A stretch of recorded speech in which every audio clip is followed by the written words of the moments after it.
और चलिए अब बात कर लेते हैं जंगल में लगी आग की। जंगल के एक बड़े इलाके में आग फैल गई है।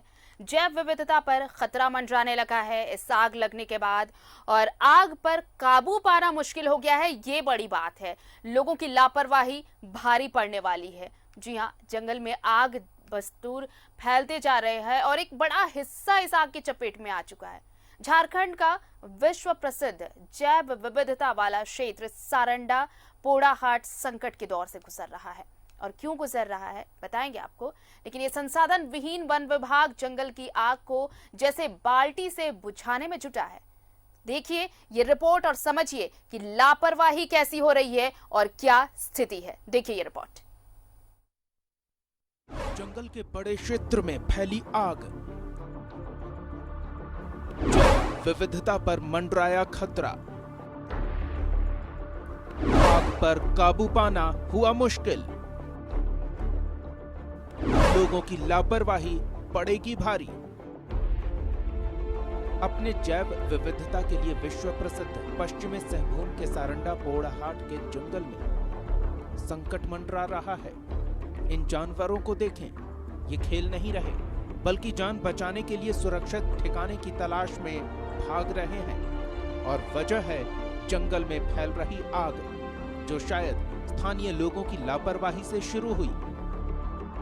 देखिए, नेचुरल रीजन से इग्नाइट होना मुश्किल है। दो यहाँ ज्वलनशील पदार्थ है, काफ़ी पत्ता है, लेकिन हमको लगता है ग्रामीण जो है महुआ के कलेक्शन के कारण या कोई और कारण भी हो सकता है, जैसे अफीम की अवैध खेती, उसके कारण लोग आग लगाते हैं, फिर वो फैलता चला जाता है इधर से उधर। वन विभाग बड़े क्षेत्र में लगी आग पर काबू पाने के लिए साधन संपन्न नहीं है और कुछ सुदूर इलाकों तक पहुंचना आसान नहीं। ऐसे में जो प्रयास हो रहा है वो आप देख सकते हैं और समझ सकते हैं कि जंगल की आग को रोकने में ये कितने कारगर होंगे। आग लगने के कई कारण हैं, जिसमें मुख्यतः लोगों की लापरवाही रहती है। कई जगह, मैं जानबूझकर तो नहीं बोलूँगा, लेकिन अज्ञानतावश लोग आग लगा के भूल जाते हैं कि इसको बुझा के जाना है। खास करके महुआ फ्लावर के सीजन में कि जंगल में जड़ी बूटियाँ होती है वो जल जाती है, और जलने के बाद जो उसमें राख बच जाता है, जो बारिश के मौसम में, पहला बारिश में खासकर, सब बह के नदी में आ जाती है। नाला से आते हुए नदी में मिल जाती है, और नदी में मिलने से क्या होता है कि मछली मर जाती है बहुत, और उसमें पानी में रहने वाला जीव जंतु से लेकर हर प्रकार के पानी का जहरीला पानी हो जाता है। इको विकास समिति के सदस्य लोगों के साथ मिलकर आग पर काबू पाने के साथ ही उन्हें जागरूक करने में लगे हैं, पर एक लापरवाही जंगल में आग भड़काने को काफी है। ऐसे में हर व्यक्ति को सतर्क और सजग रहने की जरूरत है। जंगलों में जो आग लग रही है उस पर ग्राम सभा बैठा के ग्रामीणों को जागरूक कराना, और उन लोगों को ये बताया जाता है कि गांव जलने से क्या दुष्प्रभाव है और इसमें क्या नुकसान है। हमारी समिति ये प्रयास कर रही है कि जहाँ भी आग लग रही है वहाँ हम सभी जाकर मिलकर आग को बुझाने का प्रयास करते हैं। लोगों को एकजुट करके लेकर उन्हें बुझाने का प्रयास करते हैं। हर साल ऐसी ही स्थिति बनती है और हर बार लोगों के मत्थे दोष मढ़कर बच निकलना कहीं से उचित नहीं ठहराया जा सकता। वन विभाग को ऐसी परिस्थिति के लिए पूरी तरह से तैयार रहना होगा। आग से हर साल जंगलों को तो नुकसान होता ही है, साथ में जैव विविधता को भी काफ़ी नुकसान हो रहा है। बहरहाल वन विभाग के लिए ये आग एक बड़ी चुनौती बनी हुई है। पोड़ाहाट जंगल से राजेश पति, न्यूज़ 11 भारत के लिए।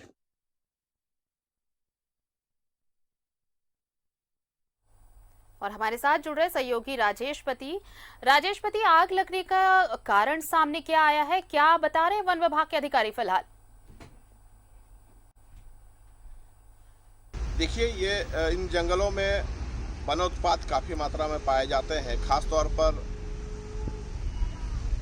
महुआ, चिरौंजी, और इस समय गर्मी का सीजन है, पतझड़ का सीजन है, और पत्ते टूट कर गिरते हैं, और जिससे कि इन लोगों को, जो जंगल के आसपास रहने वाला ग्रामीण है, उनको अपना वनोत्पाद चुनने में काफ़ी दिक्कत होती है। तो ये सामान्यतः पेड़ के आसपास जो है आग लगा देते हैं, जिससे जंगलों में आग फैलने की भी बात आ रही है। लेकिन इसके साथ साथ एक और बात भी आ रही है कि अफीम की खेती इन जंगलों में चोरी छुपे काफ़ी बड़े पैमाने पर हो रही है, जिसकी वजह से भी आग लगाई जा रही है।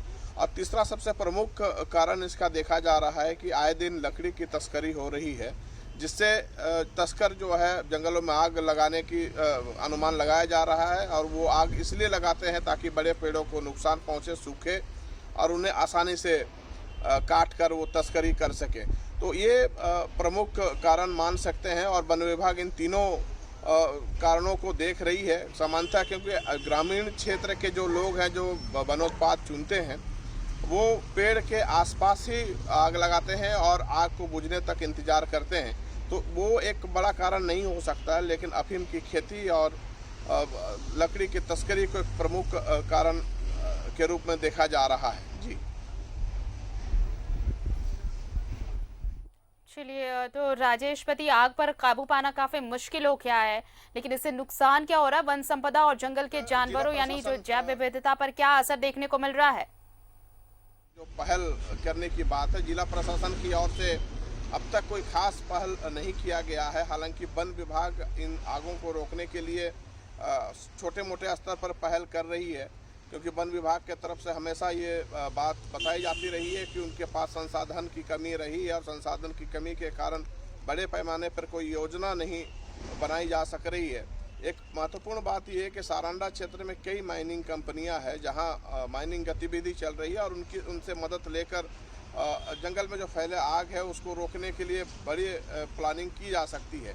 लेकिन अब तक ऐसी कोई बड़ी प्लानिंग देखने को नहीं मिली है।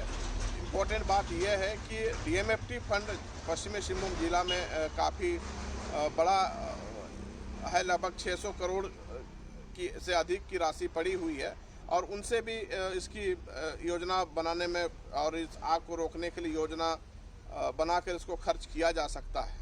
जी